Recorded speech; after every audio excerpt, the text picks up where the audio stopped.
What choice does a woman have when death is behind her and danger is ahead? That question slammed through Sarah Bennett's mind as the Montana wind howled like a wounded beast across the mountains, pushing her toward a fate she did not understand but could not escape. Snow cut through her worn wool coat like 1,000 tiny knives. Her arms shook from exhaustion as she carried little Thomas, only 4 years old, his small face pale and quiet against her shoulder. He had stopped crying hours ago, which frightened her more than his wails ever had. Silence in a child meant the cold was winning. "Just a little further, baby," she whispered, though she had no idea where further might be. The wagon had broken its axle 3 days earlier, and her husband William, her breath caught. She had covered him with a cairn of stones before the wolves came sniffing. The fever took him fast, thank God for that mercy. But it left her alone, deep in winter, with a starving child and no road to follow. Her foot caught under the snow, and she went down hard on one knee, clutching Thomas tight to keep him from hitting the ground. Pain shot up her leg and tears stung her eyes, only to freeze on her lashes. "Mama," Thomas whispered weakly. "I'm all right, sweetheart." Mama's all right. But she wasn't. She could barely feel her fingers. Her toes were numb, her stomach cramped from hunger. She'd given Thomas the last food, half a hardtack biscuit, and melted snow to drink while her own strength faded. Through the swirling white, she spotted a dark shape near the mountainside. A cave? A shadow? Or just her mind giving her false hope? She pushed forward anyway, each step a slow war against the cold. Then she saw it. Not a cave. Smoke. Her heart jumped, and then fell. Smoke meant people. But what kind of people? Outlaws? Drifters? Men who'd kill a woman alone for the clothes on her back? But what choice did she have? Die out here for sure, or take her chances. She followed the thin ribbon of smoke through the trees, legs moving on instinct alone. The clearing opened around her, and there it was, a rough-cut log cabin, solid, weathered, with smoke curling from the chimney. No glass windows, only oiled paper glowing dimly, pelts stretched on wooden frames.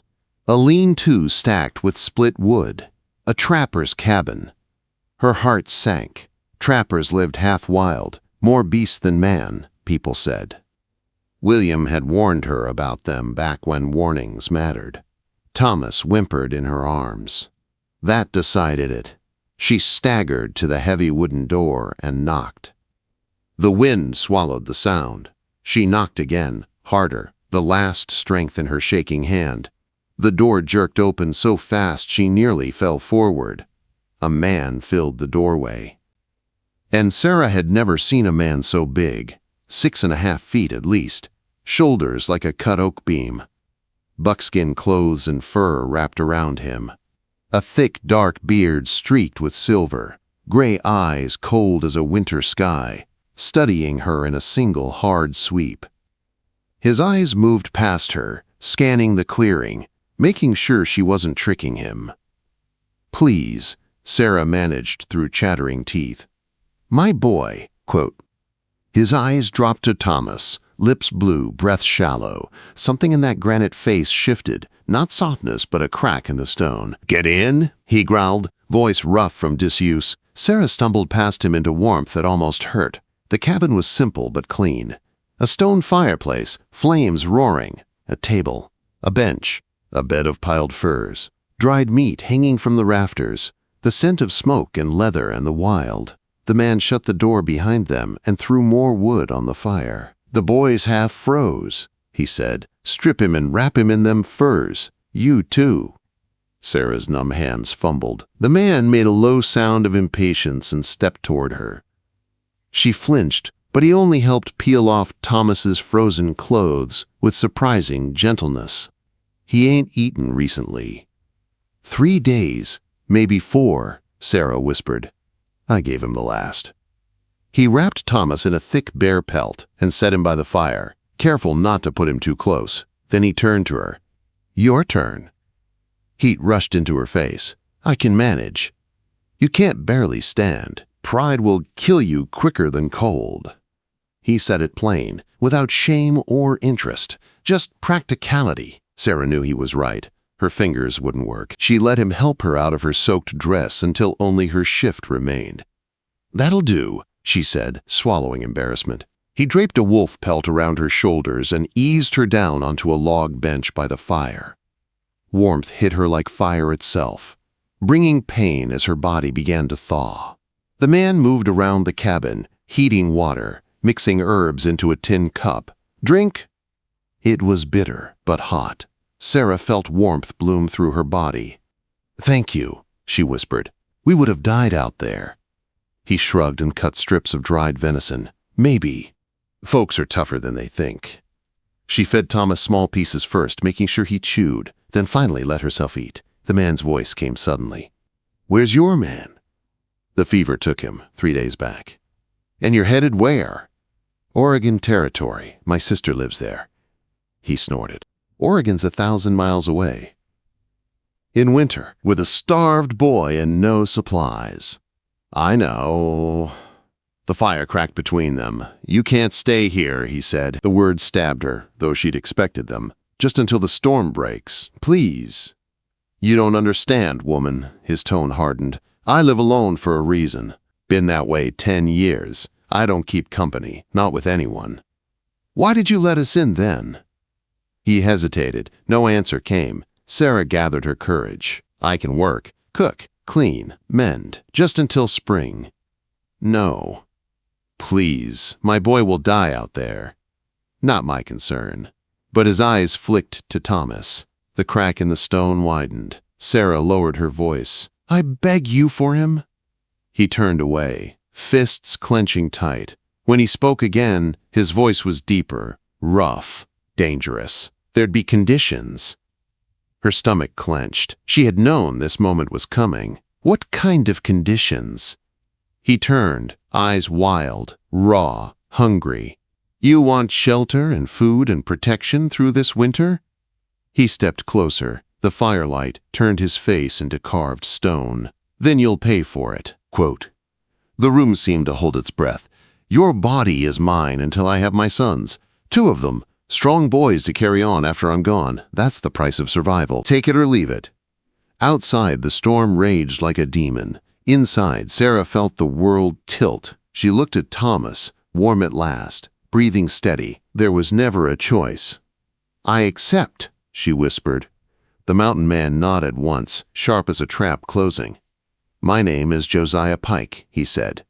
"You'll call me Pike, and you'll follow my rules. Every last one." Sarah held Thomas tight. Whatever happened now, she would endure it. For him, for her child, for survival.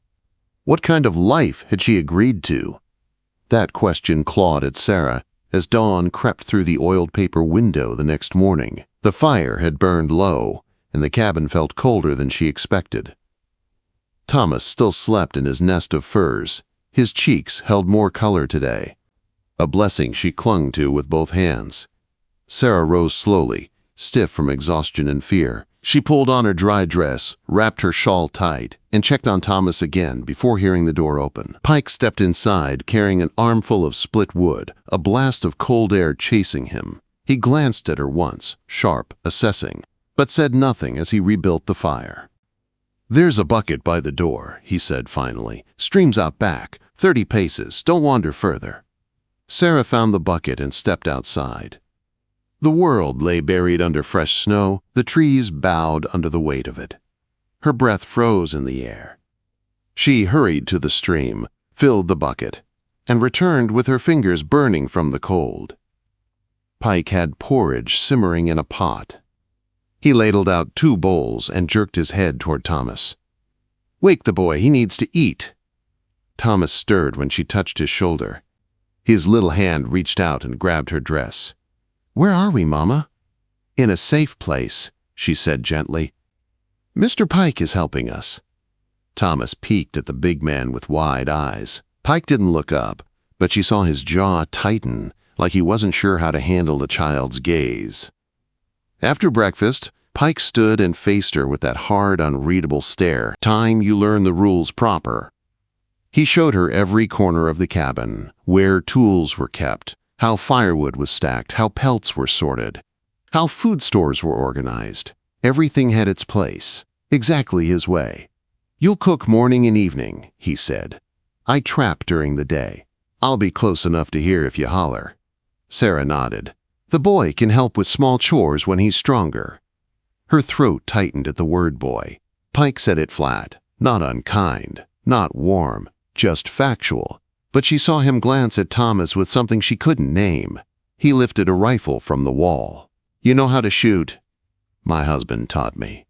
"Good. You see anyone coming who ain't me, you bar the door and shoot first." No hesitating. "Do people come here often?" "No, and I mean to keep it that way. But winter makes men desperate. Desperate men make trouble." Quote. He put the rifle back and faced her full on. "Now about our arrangement." Sarah's stomach twisted. She stood straighter, forcing herself to meet his gaze. "I meant what I said last night," he continued. "I want sons, 2 of them, but I ain't an animal." He crossed his arms, expression harder than steel. "It won't be tonight. You need strength first." Relief hit her so sharply she almost lost her breath. A reprieve, but not a release. He turned away and pointed to a battered trunk. "Women's things in there. Clothes, boots, they belong to—" His voice cracked for just a second. Then his face closed off. "See if they fit." Sarah waited until Pike left to check traps before she opened the trunk. Inside were 2 dresses, undergarments, a heavy wool cloak, proper boots, and a Bible with a pressed flower inside. Everything smelled faintly of cedar. And at the bottom, a daguerreotype. A young woman. Pretty. Dark hair. Soft eyes. Elizabeth Pike, 1867. His wife. Sarah folded the clothes carefully. Her hands trembled. The man who demanded sons had loved before. Hard. Deep. And lost much more than he ever spoke aloud. The rest of the morning passed in a blur of chores. Thomas followed her around, asking questions, chattering softly. The cabin felt different now, less frightening, more like a place carved out of loneliness. Pike returned near dusk, carrying 2 rabbits. He skinned them outside, the movements quick and sure, and brought the meat in for supper. Sarah baked biscuits, her first real meal in days, and Pike paused, surprised. Haven't had biscuits in years.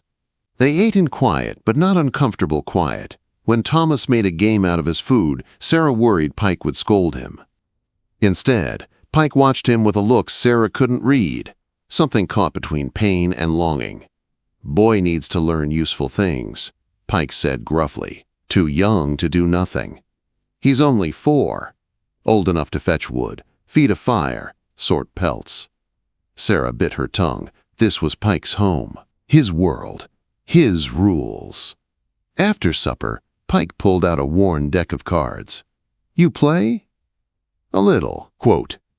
They played simple games as Thomas leaned against Sarah, drowsy from warmth and food. For a moment, it almost felt like a family, if she didn't think too hard about why she'd ended up here.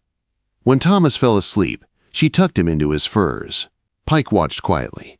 "He's a good boy," Pike said. "Reminds me." He didn't finish. Later, when she changed into the nightgown from the trunk, Elizabeth's nightgown, she felt a strange mix of guilt and safety.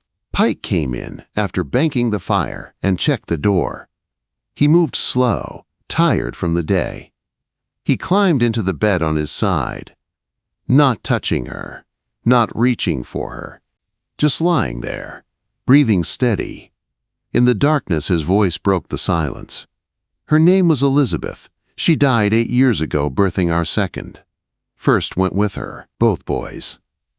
Sarah's breath caught. "I'm sorry," she whispered. He let out a long breath. "Told myself I was done with all that. Done with wanting things that could be taken away. But a man alone long enough, he starts thinking about what he'll leave behind." Quote. Sarah closed her eyes, listening to the quiet between them, a quiet filled with things neither of them knew how to say. "I miss my husband too," she said softly. "Every day." Pike shifted, his voice lower now. "Get some sleep. Tomorrow's wash day." The days that followed settled into a rhythm, Pike left early each morning. Sarah cooked, cleaned, mended, taught Thomas. Learned Pike's ways.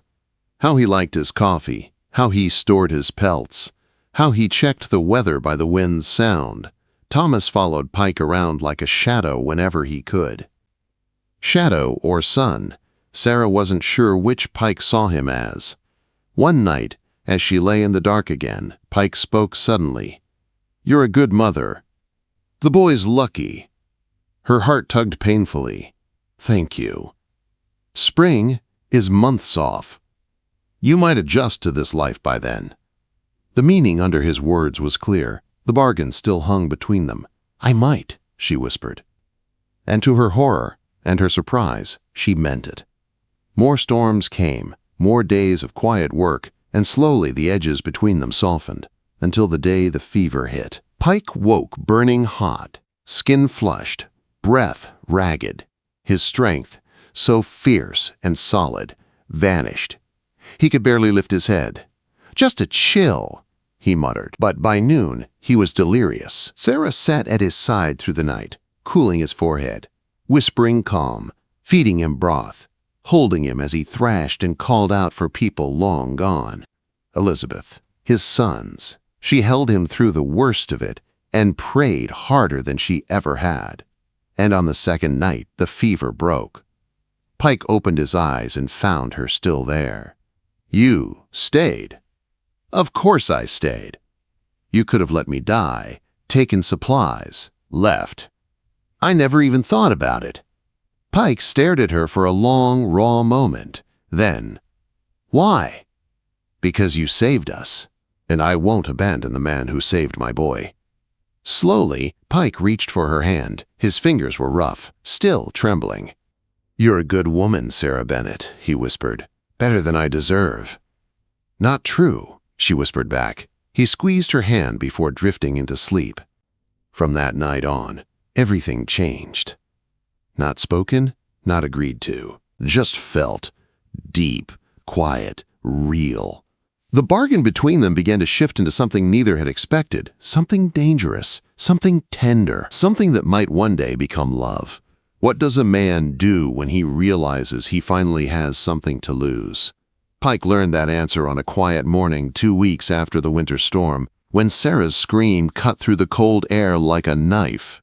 "Thomas!" she cried. Pike dropped the firewood in his arms and ran. The clearing was empty. Sarah stood near the stream, wild-eyed, breathless, staring at the forest as if it had swallowed her whole world. "He was right here," she gasped. "Catching minnows." I turned for 1 second and he was gone. Fear seized Pike's chest with a force he had not felt since the day he buried Elizabeth and his boys. He grabbed his rifle, scanned the tree line, and listened. Nothing but wind. "Sarah," he said low, steady, "stay by the cabin. I'll find him." But she shook her head violently. "I'm coming with you." Pike didn't argue. He knew better. Together they followed small tracks through the snow. They didn't shout at first, shouting scared mountain animals. But when the tracks veered deeper into the woods, Sarah called out, her voice cracking. "Thomas, answer Mama." No reply. Her steps faltered. "Josiah, he's only 4. What if?" Pike touched her shoulder. "I'll find him.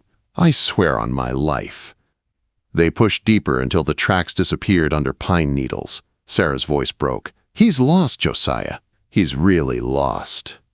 Just then, a faint sound, a thin, scared cry. "Mama!" Sarah ran before Pike could stop her.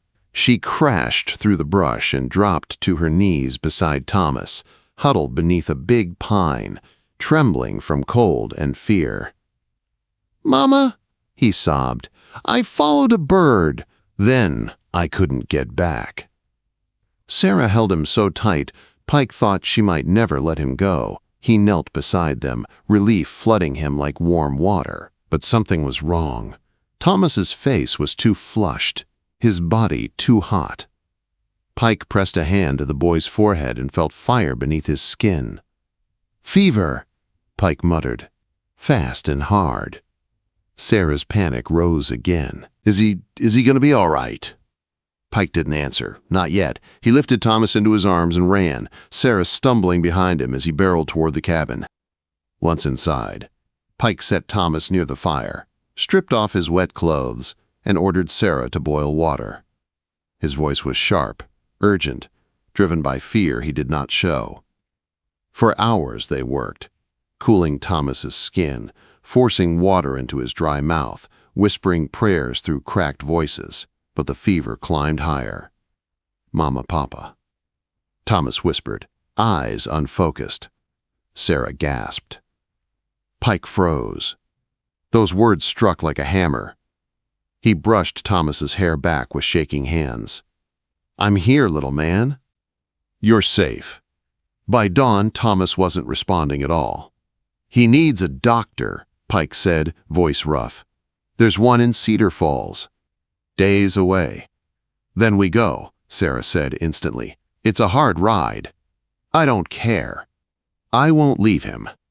They wrapped Thomas in blankets and Pike held him in front of him on the saddle. Sarah rode behind them, her arms around her family, praying with every thundering hoofbeat. Hours blended into each other, cold wind, hot fear. A sleeping child who fell too still in Pike's arms. When they reached Cedar Falls, Pike shouted for the doctor before the horses even stopped moving. Dr. Walsh took one look at Thomas and nodded grimly. "Scarlet fever. Serious, but treatable if we fight quick." 3 days and nights blurred into a desperate battle. Pike held Thomas through nightmares. Sarah fed him medicine drop by drop. They cooled his burning body with wet cloths and whispered stories when he moaned. On the 4th morning, Thomas opened his eyes. "Mama?" Sarah wept. Pike bowed his head, breath shaking with relief. The fever had broken. They stayed another week in Cedar Falls until Thomas was strong enough to travel. The journey home was slow, but when their cabin came into view, Thomas lifted his head and whispered, "Home." Life settled again after that, but it settled different. Pike watched Sarah more softly now. He watched Thomas with a tenderness he didn't bother to hide. At night, he lay beside Sarah with his arm around her waist, not because of a bargain, but because she was his wife in all the ways that mattered. Spring arrived with the smell of thawing earth, and one morning a wagon appeared near their clearing, followed by another and another. Anna Morrison from town hurried up the path. "Pike! Sarah! A wagon train stuck in the pass. 20 families. We're losing children. They need shelter." Sarah saw Pike tense. His old life, the one of solitude, called to him, but the man he had become stood taller. "We'll help," he said. "Bring them." Within hours, their quiet homestead was full of people, tired, hungry, frightened families. Sarah and the other women cooked non-stop. Pike hunted, cut wood, and organized shelter. Thomas played with the other children, laughing for the first time since his illness. The mountains did not feel empty anymore. Over the next weeks, some families decided to stay. They wanted to build cabins nearby, start a real settlement. They asked Pike for help choosing land. "You know this valley better than anyone," Ben Carter said. "Help us build a town." Sarah watched Pike struggle. He wasn't used to people relying on him, but she also saw the flicker of pride he tried to hide. "We'll think on it," he said. That night, as they lay together listening to the soft breaths of their sleeping son, Sarah whispered, "You don't have to hide anymore, Josiah."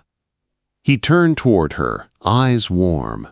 "I ain't hiding, not since you walked into my cabin half frozen and changed everything." "You saved me," she whispered. "You saved me first." Spring brought surprises of its own. Sarah discovered she was with child. When she told Pike, his face changed. Shock, fear, hope, joy, all twisting together. He pulled her into his arms, holding her like she was the air he breathed. "A baby," he whispered against her hair. "Our baby." Thomas was thrilled. "I'll teach the baby how to fish, and trap, and how to make biscuits." Months later, when a healthy little girl named Elizabeth Sarah Pike arrived, Pike cried openly as he held her. "Perfect," he whispered. "Just perfect." Quote, "The settlement grew around them, houses, fields, families. Pike taught the men how to survive the mountains. Sarah taught the women how to live through the winters. Children play by the stream every day, including Thomas, now stronger than ever. One evening, as the sun dipped behind the mountains, Sarah found Pike standing by the water, watching their daughter sleep in her arms while Thomas skipped stones nearby. "Any regrets?" she asked softly. Pike wrapped an arm around her and pulled her against him. "None," he said. "Not one. You?" She leaned her head against his chest. "Not a single one. This is the life we were meant for." Pike kissed her forehead. "Never thought a man like me would get all this. A wife, a son, a daughter, a home." "You didn't get it," Sarah whispered, smiling. "You earned it." He held her tighter. The mountains glowed gold in the fading light. Children's laughter echoed across the clearing. Smoke curled from their cabin, home, warm and safe. Sarah looked up at Josiah Pike, the mountain man who once demanded sons, and now held his family like the most precious gift on earth. And she knew. She had made the right choice the moment she knocked on that cabin door. Whatever storms came, whatever dangers waited in the wild, they would face them together. A real family. A strong family.